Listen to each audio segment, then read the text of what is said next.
ideally, when we sit down, that should be a time where we're able to rest and recover and not have pain. Sitting should actually be something restorative and not something that hurts us, as long as you're sitting properly.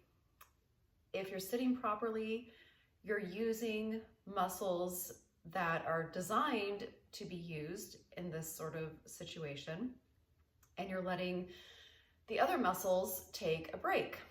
So when I'm sitting on a cushion on the ground, I'm anteverting, meaning anta meaning forward, verting meaning it means turn or something, but I'm turning my hips forward. What that means is that I'm not sitting on my tailbone. That looks weird. I'm rotating my hips forward. So basically my butt is going behind me before I go to sit down. So from the side angle, when you're not anteverting your hips, they're going to be curled under like this. This is going to put a lot of pressure on your back. When you antevert your hips, your tail goes behind you. If you had a tail, your tail would go behind you. And then from here, I'm going to stack up straight. The straight stacking is done with your ribs anchored. So if you can imagine your entire torso is like a tree trunk. Your spine all the way up to the top of your head, from your tailbone to the top of your head, is an axis. And you don't want to lose your axis. This is your balance. This is how you can take deep breaths and how you can sit without pain. So ways where people tend to mess up with this is either sitting on their tailbone or overarching. So a lot of times when we're told to sit up straight, what ends up happening is we overemphasize the arch in our back. And that's the classical S-shaped spine, which we don't really want to have. We want to have more of a J-shaped spine, which is a straight spine with a little curve happening in the tailbone. Your hips being able to rotate forward is what allows you to bend forward. So if you're lacking flexibility in your hamstrings, that's an area that you want to work on, is being able to antevert your hips. The more difficult that this is for you, people who have sat on their tailbones their whole life, you may not be able to sit like this. So what you want to do is get a higher cushion to be able to sit comfortably. You want your feet to be able to reach the floor.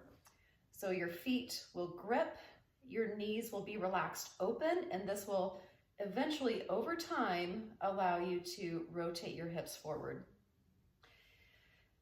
And then the most important part is you want to be able to do this without holding your breath.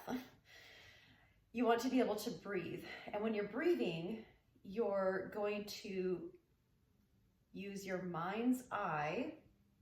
Maybe your mind's eye needs glasses, or you might feel like it does. But basically, you're using visualization to see what's happening inside of your body, or to feel what's happening inside of your body. So when I'm breathing in, I'm visualizing the energy or chi going up my spine in a very straight line up to the top of my head. And when I exhale, it's going down the front of my body to the perineum. And then you inhale and exhale and you repeat. I am still, but there's actually a lot of movement happening. When I breathe in, when air goes into my lungs, I do have to move my torso a little bit, but I'm using the musculature of the abdominal muscles that crisscross here on the sides, as if you would, have like a side pocket in your jacket. Those muscles are going to help keep your trunk, your tree trunk, your center nice and straight. If you're not sure what to do with your hands and shoulders when you're doing this, you want to think of your shoulders pushing down. The engagement there is your latissimus dorsi, which is a group of muscles that extends down from your armpit through your ribs. So that's going to allow your shoulders to move separately from your neck. A lot of people with chronic neck pain, they have a lot of shoulder Either the neck gets involved with the shoulder motion, or the shoulders get involved with neck motions, and you want to kind of separate them. So we do this by engaging the shoulders. So the shoulders are staying down, and this happens as if you were to press into the ground. If you were to lift yourself up by pushing into the ground, you should feel some muscles engaging through here. Those are the muscles you want to engage when your hands are down by your side, or even if you're typing. You want to actually feel some energy going through your side body. And that's how your shoulders will stay away from your neck.